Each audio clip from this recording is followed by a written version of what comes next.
Regresamos a esta edición y al cierre en la que estamos analizando la situación de los derechos humanos en América Central, particularmente lo que a la mujer se refiere. Estamos conversando con Gloriana Rodríguez, especialista en derechos humanos, perteneciente al Instituto de Gobernabilidad de Costa Rica, y con Patricia Navarro, especialista en derechos humanos y miembro del Instituto de Estudios de la Mujer de la Universidad Nacional.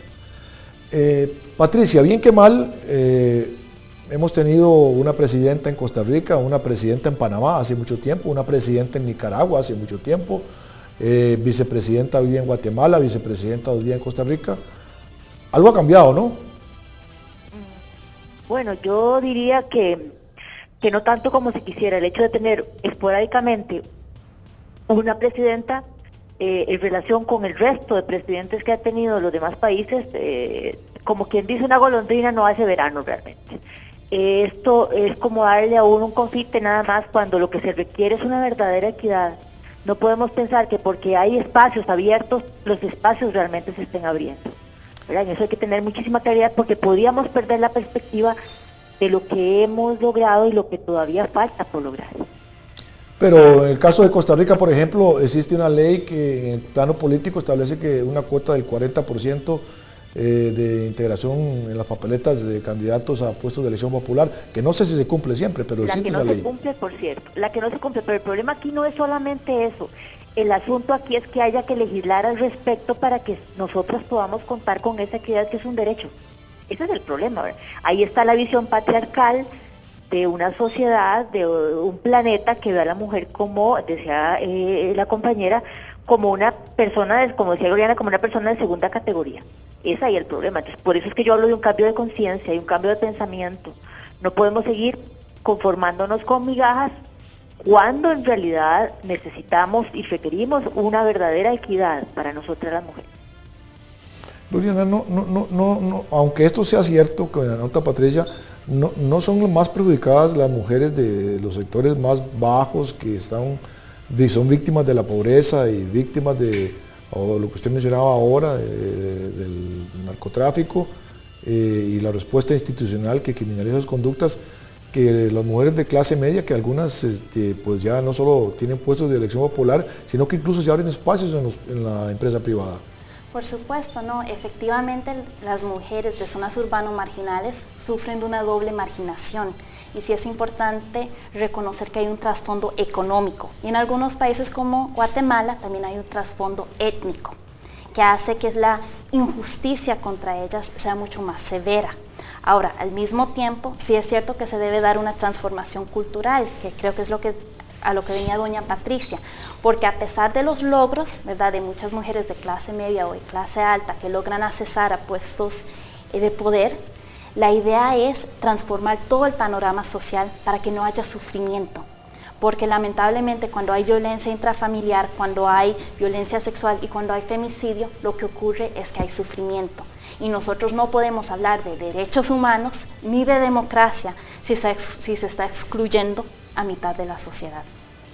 Patricia, precisamente en ese sentido, ¿no extraña a uno que algunas mujeres que tienen puestos de elección popular, desde la presidencia, vicepresidencia o diputadas, no estén dando luchas más abiertas contra el femicidio, contra la violencia, contra la violación, contra este tipo de manifestaciones que son efectivamente tipos de injusticia y opresión a la mujer? Aquí tenemos que ver lo que tiene que ver también con esa lectura que se está haciendo. ¿Cómo es que vemos nosotras las mujeres lo que está sucediendo? Hay un despertar de la conciencia que se requiere en nosotras mismas, ¿verdad? A veces vemos como normal cosas que son definitivamente poco normales, que no son equitativas, ¿verdad? Entonces, ahí en ese sentido creo que tiene que haber un despertar de ciertos sectores de las mujeres. No hace falta ser feminista ni salir a las calles para poder hacer cambios sustanciales, pero ahí es donde está parte del discurso y la visión de realidad que tenemos, que también se requiere cambiar, ¿verdad? Entonces no se está haciendo suficiente, pensamos que con leyes de las que hay es suficiente, con las cuotas de poder en los partidos estamos muy bien, pero hay una serie de situaciones que tienen que ver con lo laboral, con el acceso al trabajo, a la educación y una serie de estigmas, de estereotipos y prejuicios que nos están afectando a las mujeres a las mujeres migrantes y a las mujeres en condición de pobreza. Yo estoy de acuerdo con eso, Gloriana, pero me parece que es más urgente, sin menospreciar ni olvidarse de eso, lo que usted está mencionando, porque son sectores que viven día a día esa marginalidad, esa opresión. ¿O es que ustedes no quieren ver que a los hombres en ningún puesto de elección popular? No, por supuesto, nosotras reconocemos que se debe dar una verdadera colaboración entre diferentes sectores, entre diferentes instituciones, entre personas con diferente género, ¿verdad?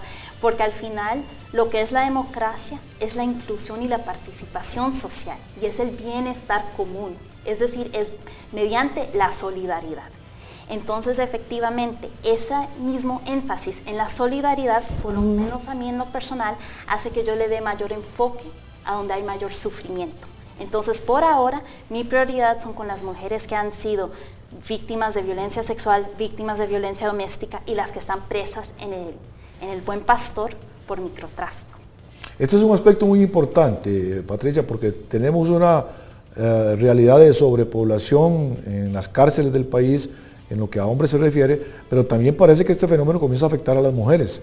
Y uno quisiera ver allí mujeres diputadas, regidoras, ministras o activistas como ustedes haciendo un llamado a la sociedad sobre esta realidad. Por supuesto, ¿verdad? Nosotras quisiéramos también que esto se diera, sin embargo no se está dando y creo que eso tiene que darse desde la educación básica para que empecemos a trabajar en ese despertar de la conciencia. Uno de los grandes problemas que tenemos de la visión que tenemos de la mujer, de lo que nosotros debemos ser, es que nos ven como la que tiene que dar, la que tiene que sacrificar, la que tiene siempre que sacrificarse por los demás, y en este sentido es que cualquier mujer que reaccione diferente al estándar establecido, que luche por derechos, que entonces se le ve como una persona que está en contra del statu quo, entonces revoltosa, etcétera. Vemos en los movimientos feministas, vemos una serie de grupos muy diversos que tienen diferentes luchas, pero incluso las mismas mujeres, históricamente lo hemos visto, le tienen temor a algunos movimientos, porque entonces dicen son un montón de viejas peloteras, que es lo que se ha dicho ahora. Cuando en realidad lo que se ha hecho durante tantos años y siglos y décadas es trabajar en los derechos no solamente de la mujer, también de la niñez. En el siglo XIX, muchos de los logros que se tuvieron en el siglo XX tuvieron que ver con estos esfuerzos que hicieron las mujeres en las calles para poder recuperar y dar derechos a la niñez, a los niños y a las niñas. Entonces, la mujer en ese sentido ha estado activa siempre en el movimiento social, pero ha sido muy invisibilizada. Invisibilizada desde la historia, desde la narración, desde los mismos medios de comunicación, donde estamos ausentes, incluso como fuentes informativas, ¿verdad? Bueno, yo ahí creo hacer una observación porque por mi experiencia puedo decirle que hace muchos años yo tuve a dos jefes como periodistas que fueron Marcela Angulo y Rosana Zúñiga, periodistas vigentes todavía, y creo que esto es un campo en el que hace mucho tiempo la mujer está destacándose. Vamos a ir a un corte comercial y regresamos en nuestro próximo segmento en esta edición de Al Cierre.